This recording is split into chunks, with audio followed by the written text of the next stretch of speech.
예, 이어갑니다.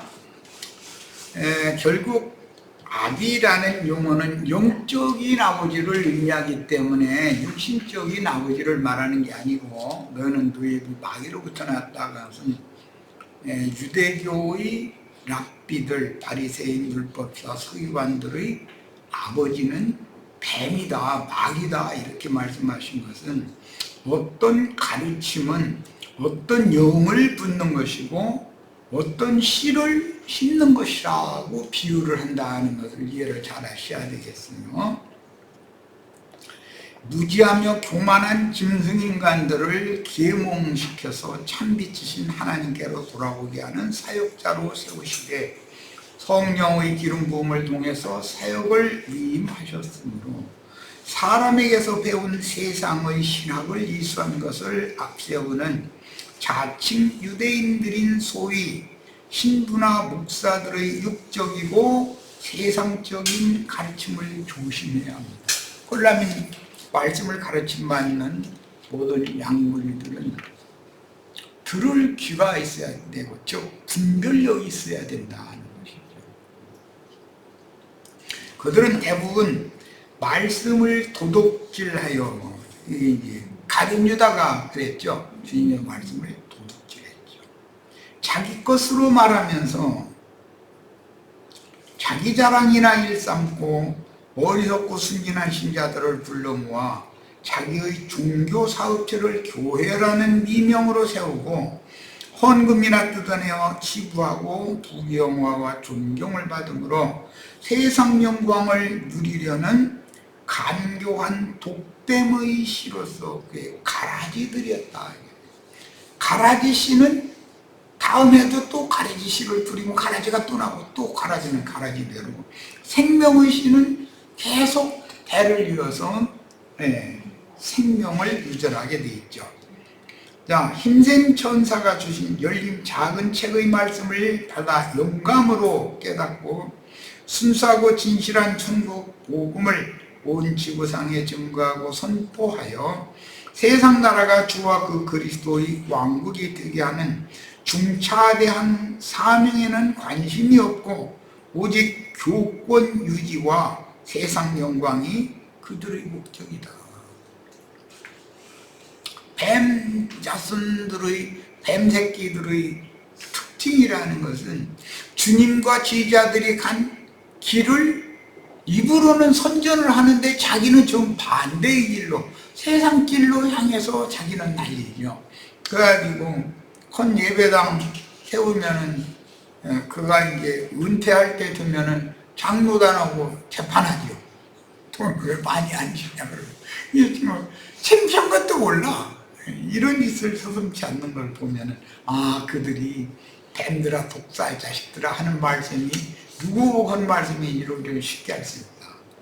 그러므로 어떻게 하면 세상이 인정해주는 기독교라는 종교체제를 유지하며 많은 인수가 보이는 큰 성당이나 예배당 건물을 짓고 상석인 강대상에서 사람의 교훈을 섞은 거짓말인 다른 교훈들로 설교하여 사람들에게 인기를 얻을까에만 관심을 하며 예수 이름을 팔아서 자기 배만 섬김으로 항상 저주받은 땅을 기면서 흑사람들인 티끌 인생들의 육적인 혼을 잡아먹는 것이 그들의 특징이다.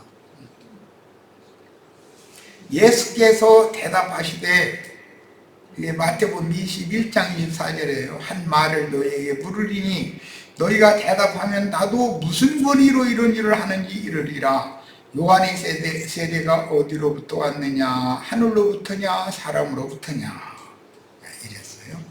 지난 시간에 이제 이 말씀을 이미 읽었는데, 이것이 근원, 아비가 어떤 아비로부터 온 종자냐, 이게 씨가.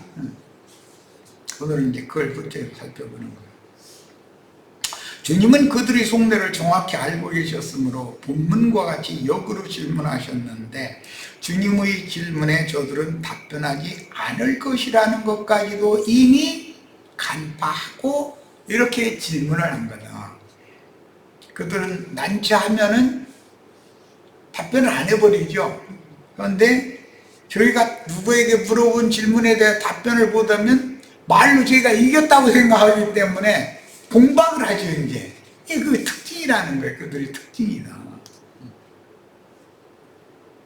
주님은 유대교의 공의회를 대표하는 자들이 예수님의 랍비 사역에 대하여 영적인 권위가 어디에서 나왔고 누구에게 사역을 위임받았는지 랍비 자격의 근본을 질문하였으므로 당연히 참 하나님의 사자와 거짓 하나님인 이 세상신 마귀의 사자들 곧 유대교의 랍비들인 힐렐, 샴마이 그 학파 중의 어떤 랍비에게 가서 유대교의 전승을 교리적으로 수학하여 학문적으로 이수를 했는가의 여부를 물어본 거였었다. 그런데 그것은 사실은 알고 보면 뱀의 새끼를 쳐서 뱀의 후손들을 이렇게 생육 번성시키는 방편이라는 것이죠. 이것은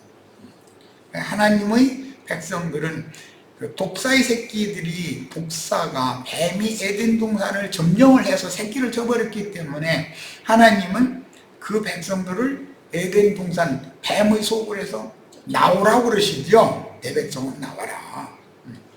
그래서 세상 기독교 체제에서는 주님께로 나와야 되는 것이다. 그것이 이제 출애굽하는 애굽에서 나오는 것이고 출바벨론 하는 것이죠. 바벨론에서도 나와야 되는 것이고 이런 것으로 상징이 되어 있다. 구원이라는 것은 나오는 것이다. 본토 친척 아비집을 떠나서 하나님이 지시한 땅으로 가야 된다. 그럼 나와야죠. 거기서. 자, 그것이 이제 혼인의 예법으로 예시가 됐는데 그러므로 남자는 네 부모를 떠나서 여자에게 가서 한 몸을 이뤄라. 그 육신의 부모를 떠나야 되는 것이죠. 남자는 무조건 하고. 그러면 이제 여자는 또 이제 시집을 가야 되니까 친정 부모를 떠나서 남편에게로 가야 되는 거예요. 이제 이런 것이 원리다 이게.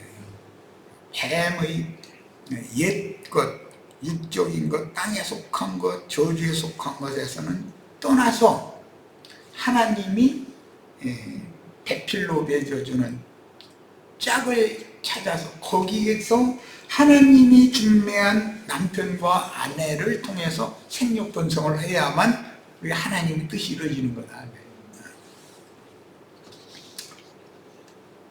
자, 그러니 창세기에서 에덴 동산에 가만히 기어 들어와서 여자를 미혹하여 선악을 알게 하는 나무를 바라보게 하고 손을 들어 그 나무의 실과를 따먹고 남편에게도 줘서 먹게 한 여자를 미혹한 뱀들과 독사의 새끼들은 하나님의 진리 말씀씨를 심던 진실한 선지자들의 계보를 명확하게 분별을 해줘야 했기 때문에 예수님께서는 의도적으로 질문에 대해서 답변하는 것이나 역질문을 이렇게 한 거예요. 말하자면 말씀을 가르치는 자의 그 말씀이 아버지께로부터 나온 거냐 거짓말의 애비인 마귀로부터 나온 거냐 근본을 먼저 살펴야 된다는 걸 강조하는 것이죠. 예수님이 답변은 모든 것은 시작이 중요하다. 씨라는 것은 모든 생명의 시작이잖아요. 야, 그러니 창세기에서 에덴 동산에 가만히 기어들어와 여자를 미혹하여 선악을 알게 하는 나무를 바라보게 하고 손을 들어 그 나무 실과를 따먹고 남편에게도 주워 먹게 한 여자를 미혹한 뱀들과 독사의 새끼들을 하나님의 진리 말씀씨로 심던 진실한 선지자들의 계보와 분별을 명확하게 해줄 필요가 있었다. 구약시대에도 하나님의 종 선지자들은 매 세대마다 발에게 무릎 꿇지 않은 7천을 매 세대마다 간수를 해야 되니까 그들을 맡아서 목양을 해야 되는 하나님의 종 선지자들은 매 세대마다 보냄받고 감춰져 있었죠. 그런데 유대 교인들의 거짓 선지자들, 랍비들은 항상 드러내놓고 세상 영광을 추구하는 그런 것을 추구하면서 저희가 하나님의 종 선지자라고 자부하게 되었다. 그러니까 당연히 두 부류가 있으면 큰 음녀라고 하는 많은 대회로 모여서 율법적인 제사를 하는 그런 많은 무리가 있으면 그 많은 무리를 모양하는 거짓 선지자들, 마귀 새끼들, 뱀 새끼들, 독사 새끼들이 대를 이어서 있어야 되는 것이고, 남은 자 7천을 하나님이 비밀리에 간수를 계속 하시면 그 남은 자 7천에게 이사야 선지자로부터 시작해서 말라기 선지자까지 매 세대마다 선지자들을 부지런히 보내야 되는 거다. 남은 자들도 당연히 양육을 해야 되니까. 그런데 남은 자들은 뱀의 낯을 피하여 저희 주께서 예비한 곳에서 양육을 한다 이거예요. 그러니까 이게 두 부류가 서로가 원수지간이기 때문에, 뱀과 하나님이 그리스도와 마귀는 원수지간이니까, 그 근원이 원수니까 그 대대로 그 후손은 당연히 원수지간일 수밖에 없죠. 그런데 그 어떤 생육 번성하는 후손들을 맡아서 양육을 해야 되니까 선지자가 필요한데, 마귀 자식들을 위해서는 거짓 선지자들이 대량으로 필요한 거죠. 그래서 바알의 선지자 450인과 아세라의 선지자 850인이 필요했었던 거잖아요. 엘리 시대에도. 그런데 그 850인과 대항하는 엘리야는 선지자의 생도의 그 남편은 죽었고, 선지자의 생도의 아내 집으로 보냄받아가지고 사역을 하는 것이 상징이잖아요. 거기서 하는 일은 뭐야? 금기름을 이렇게 그릇마다 부어가지고 기름 장사를 시켰다는 거잖아요. 이제 이런 것이 다 오늘날 우리들에게 하나님의 계보는 창세기에서부터 그리스도의 계보와 마귀의 계보가 나만히 이렇게 흘러나오는데, 마귀의 계보는 공개되어 있고 세상이 인정을 해주고, 주님의 계보는 감춰져 있는 거예요. 그리고 그 남은 자 7천을 양육하는 선지자들은 박해를 받으면서 피신해 다니면서 가르치고 이렇게 했었던 것을 우리는 역사적으로도 볼 수 있다. 이런 일은 오늘날까지도 똑같다, 현상은. 그러면 이제 야고보 1장 18절 인용구를 봅니다. 그가 그 피조물 중에 우리로 한 천열매가 되게 하시려고 자기의 뜻을 따라 진리의 말씀으로 우리를 낳으셨느니라. 이 말씀이 씨죠. 진리의 말씀으로 낳아진 선지자의 생도의 아내가 있고, 거짓말로 낳아진 너희는 너희 애비 마귀로부터 났다. 그 마귀는 거짓의 애비다. 태초부터 살인자요 거짓의 애비다. 이랬는데, 거짓 교리로 다 기독교인들도 우리 거듭났다고 그러죠. 세상 사람은 아니잖아요. 다 거듭났다고 그래요. 그런데 이제 이런 말씀을, 거듭나는 것도 두 종자로 나는 거다. 이제 나는 구원파 목사들하고 대화하다 그랬더니 이 구원파 목사가 그냥 놀래 나자빠지는 거예요. 기독교인들이 거듭난 사람이 하나도 없고, 그 구원파에만 거듭났다고 이걸 자부하고 있었는데, 거듭났다는 것도 당신처럼 난 그걸 거듭나는 것도 있다. 마귀의 영으로 거짓 교훈으로 난 것이다. 그런 사람이 얼마든지 나는 거듭났다고, 난 거듭 안 났다고 하는 사람, 지금 기독교인들은 다 가서 물어봐라. 난 거듭 안 났다고 하는 사람 있는지. 당신 뭔가 지금 잘못 알고 있다. 그랬더니, 거듭나는 게 종류가 두 가지나 있느냐고 막 이래가면서 막 그런 구절이 있느냐 막 이러면서 막 난리 배락이 난 적이 있어요. 그죠? 개봉동 그 4층인가 5층인가 조그마한 그 사무실 빌려서 이제 말씀 전하고 있는데 그 구원파 목사가 와가지고 난리 배라고 나도 당신 거듭난 거 안다고 그런데 마귀로부터 날 수도 있다는 것을 아느냐고 그랬더니 막 내가 마귀로부터 났느냐고 막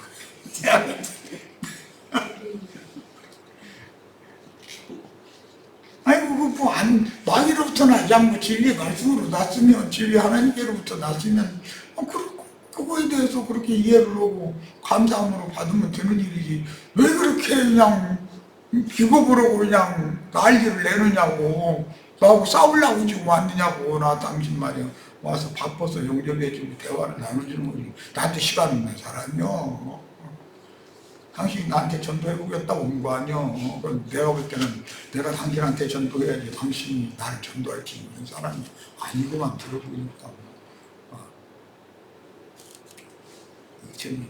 예수의 피를 믿느냐고 막 해가면서 막 힘을 막 들여서 예수의 피가 어쨌다는 거예요. 2000년이나 돼가지고 그 골고다운도에서 흘린 피는 다 비바람에 흙먼지에 다 떠내려가 지금 있지도 않아. 무슨 놈의 피가 어떻게 뛰는 거예요? 막 이랬더니 예수 피를 안 믿느냐고 또 이러고 종용을 되고 이런 식이면 그게 전도를 하는 게 아니라 싸우러 왔던 거지 그게 뭐. 자기가 분명하게 거듭났으면 그걸 체계적으로 내가 나중에 예수의 피는 말씀을 말하는 거다. 말씀은 생명의 말씀이라고 그냥 피는 생명을 상징한 거야. 내가 이제 이랬더니 예수의 피가 말씀이란 말이야. 막 이러가면서 막 이제 막 이게 자기 나름의 교리나 그 문자적인 지식에 뭔가 딱 잡혀버리면 세상 없는 사람이 생명의 말로 증거를 해도 안 들리는 거거든 그게. 예수님이 생명이신 주님이 오셔서 유대교 랍비들에게 얼마나 많은 설득을 해요. 그래서 안 들려 이 사람 들으려고도 않고 자기 걸 말하고 싶지 예수님한테 예수님의 말씀 듣고 싶어 이 사람들이. 이게 그들의 특징이라는 거죠. 마귀 자식들의 특징이에요 이게. 자, 대속물인 짐승 가죽으로 구속의 옷을 입혀주신 아담 부부가 난 둘째 아들 아벨 대신해 주신 셋의 영적 후사. 지금 영적 후사라는 말을 잘 이제 꼭 마음에 인으로 새겨주셔야 되겠어요.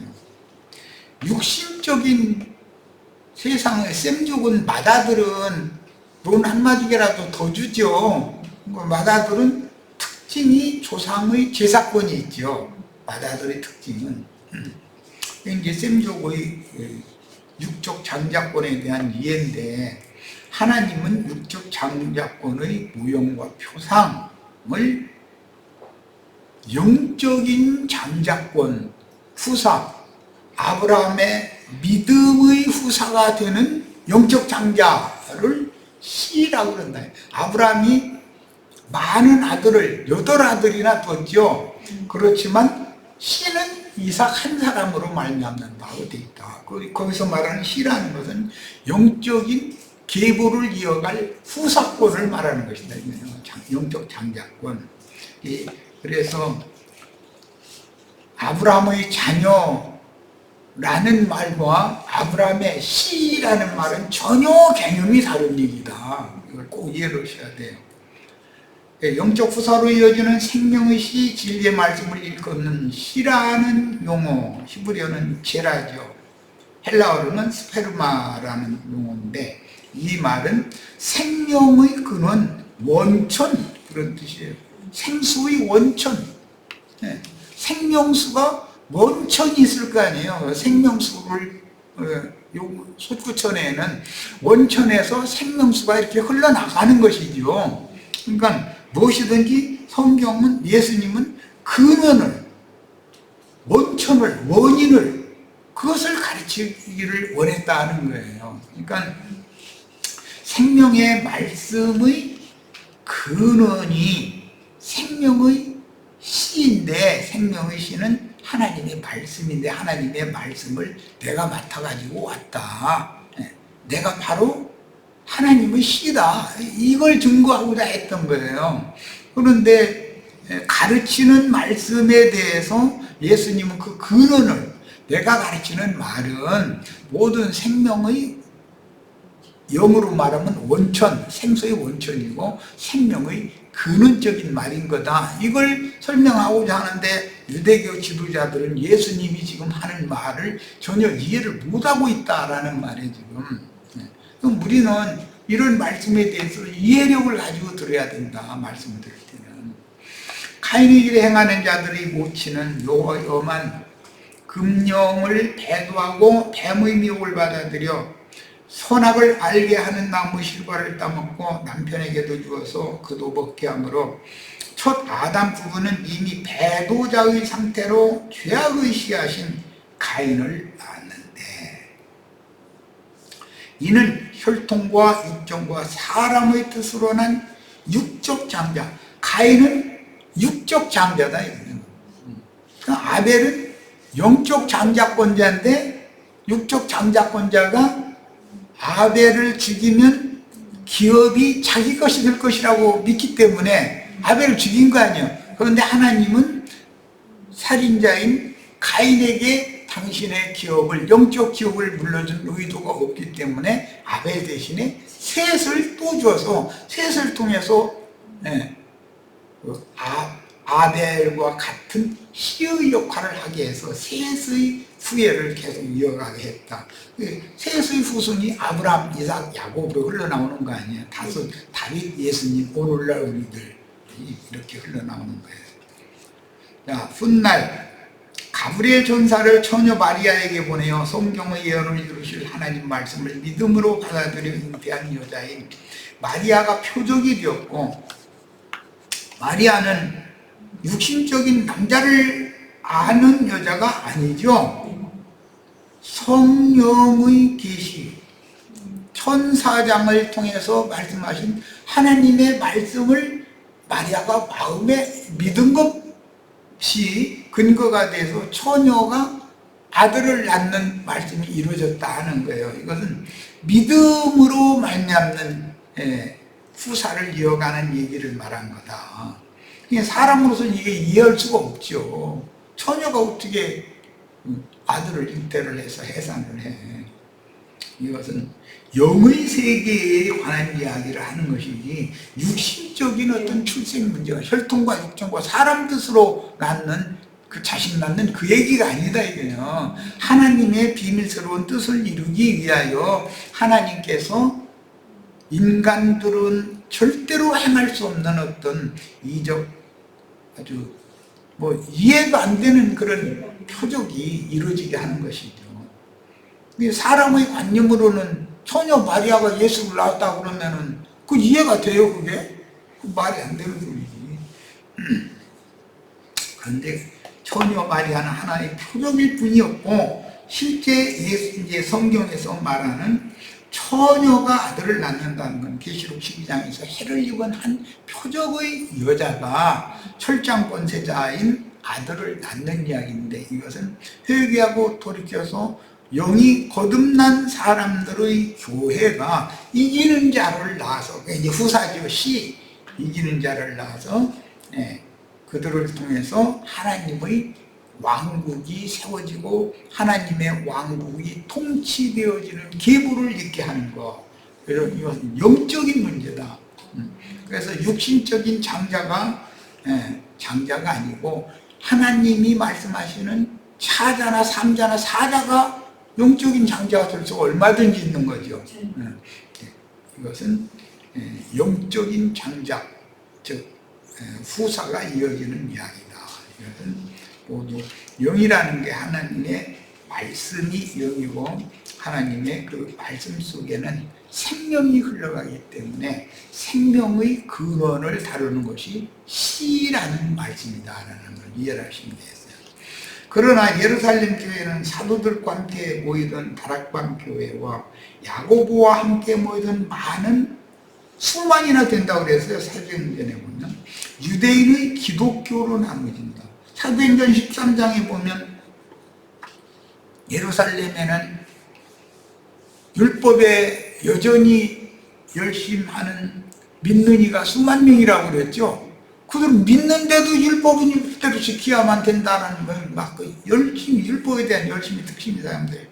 그런 수많은 야고보와 함께 모이고 오로지 믿음으로만 은혜로만 구원 얻는 12사도와 함께 모이던 120명의 다락방에 모이던 교회 모임이 있었다.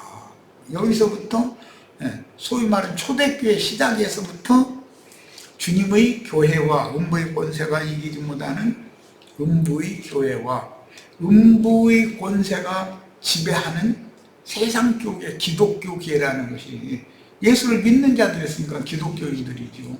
야고보가 인도하는 교계라고 하는 것이 시작부터 이렇게 나눠져 있었다.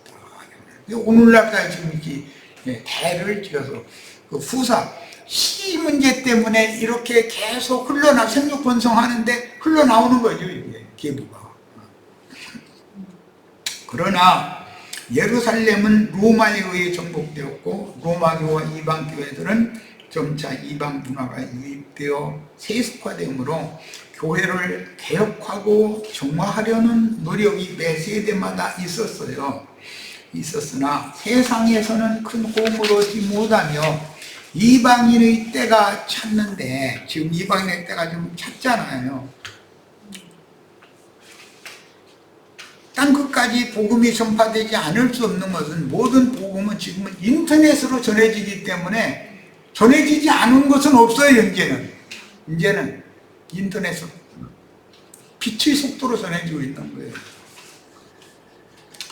로마교는 16세기 후반에 개신교로 개혁이 일어났고 개신교 중에서 다시 청교도들의 혁명이 이제 영국에서 주도적으로 일어났는데 그 청교도들이 메이플라워호를 타고 그 대서양을 건너서 뉴욕 쪽에 이렇게 가가지고 거기서부터 이제 정복,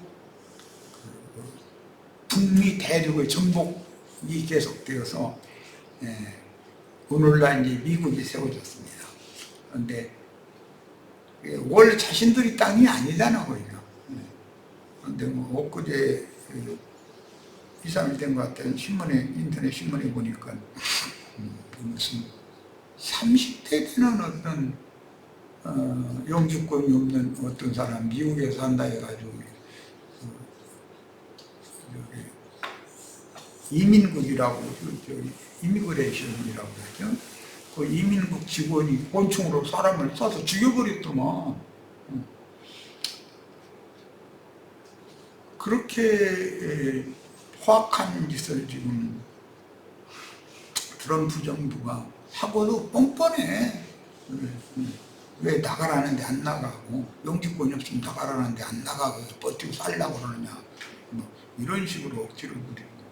아니 그렇다고 해서 사람을 그렇게 총으로 쏴 죽이면 돼? 이상한 사람들이 얘기 엉뚱한 데로 나갔는데 그런 식으로 이렇게 인간답지 못한 그런 극우 사상을 갖고 있다는 것은 믿는 사람들의 태도가 아니죠. 모두 합리적으로 해결을 해야 되고 모두에게 유익한 방향으로 어느 편이 약간 손해를 보더라도 손해보는 편은 큰 문제가 없고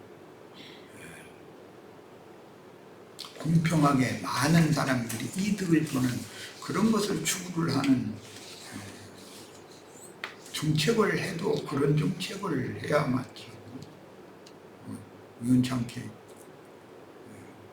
그 뉴스 다음에 이어지는 게 우리나라 말로 이제 끌어와가지고 계몽령이 어떻고 국민들을 계몽시키려고 이번에 뭐 이렇게 명령 내리는 계엄령 계엄령 선포를 국민들을 계몽하려고 했다고 해서 계몽령이라고 한다고 뭐 이름도 잘 전에 하여튼 나들 그런 억지를 그렇게 했으면 안 되죠. 잘못을 깨끗이 난 것은 잘못 생각한 거다. 그때 당시는 그렇게 생각을 했지만 그건 잘못 생각한 거다. 이렇게 하고서 정상적으로 어동을 돌려야 되는 거죠. 계몽을 하려면 그 대통령실이 대변인도 있고 얼마든지 이런 정책은 이렇게 하는 것이 더 효율적이고 모든 국민들에게 이득이 있고 그러니까 이런 정책을 했으면 좋겠다고 홍보를 해야 하는 것이지 자기의 생각을 안 들어준다 해가지고 그렇게 계엄령을 내려서 그냥 군대 동원해서 그건 말도 안 되는 소리죠. 그런 식으로 미국 대통령이 사람 죽여놓고서 말도 같지 않은 소리를 변명하는 소리를 들어보면 저 사람들은 쓰겠나 이 생각을 했는데 사람들이 너무 그렇게 편협하고 자기만 옳고 다른 사람 다 틀린 것 같고 이런 생각에 혹시 빠지면 말씀을 증거하는 사람이라도 그 말씀 가지고 자기가 독선적이고 독단적인 주장을 하고자 하는 그런 생각이 자기를 지배하는 것 싶으면 이건 이래서는 안 되지라는 생각을 당연히 해야 된다는 거예요. 그게 정상적인 하나님의 사람이지 그리스도인이고. 그러니까 이해를 돕기 위해서 온다는 말인지 딴 얘기까지 갔는데 바알의 선지자와 아세라의 선지자들은 사람을 죽여도 당연하다고 다 죽여도 당연하다고 그렇게 하고 있어요. 그런데 그러면 안 되죠. 설득을 해야지. 설득이 안 되면 주님께 맡겨야지. 그걸 자기가 설득하는데 안 듣는다 해가지고 사람 죽여? 그게 말이 되고요. 자, 계시록 2장 20절로 23절. 그러나 네게 책망할 일이 있노라. 자칭 선지자라 하는 여자 이세벨을 네가 용납함이니 이 이세벨이 바알의 선지자와 아세라의 선지자 850인을 자기 상에서 먹였다 그랬는데 이세벨이 국고를 들여서 아합이라는 사람은 왕이라고 해도 허슬렸던가 그죠?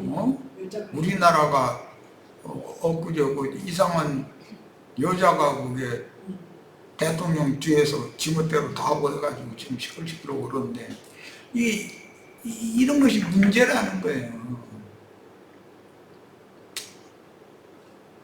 국고를 아합이 눈감아 주거나 묵계적으로 용인해 주거나 허용해 주지 않았으면 세금 받아들인 국고를 통해서 그 바알의 선지자와 아세라의 선지자들을 양성할 수가 있는 게 아니잖아요. 그러면 이 이세벨이라는 여자가 나라를 말아먹은 여자인 거지. 아합이라는 사람이 물론 어리석고 그 모양이니까 아내가 이렇게 이런 일을 함부로 했겠죠.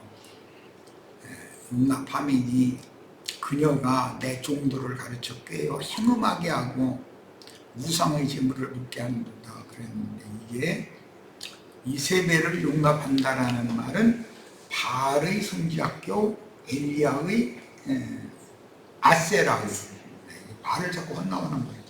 아세라의 선지학교를 온 이스라엘 나라 사방에다가 개설을 해가지고 거기에서 거짓 선지자들을 양성해서 배출해냈다는 거죠. 그러면 바알신과 아세라신이 틈만하게 퍼져나가겠죠. 이런 것이 오늘날의 신학교를 각 교단마다 세워서 거짓 선지자들이 틈만하게 퍼져나가고 거짓 교훈에 많은 교인들이 속아서 미혹당해서 이렇게 하나님을 대적하는 무리인 큰 성 바빌론이라는 걸 이루게 되었다. 이것을 그 창세기에서 어떤 근원이 있었기 때문에 그 시가 후대로 퍼져나가서 오늘날 이런 현상이 왔다.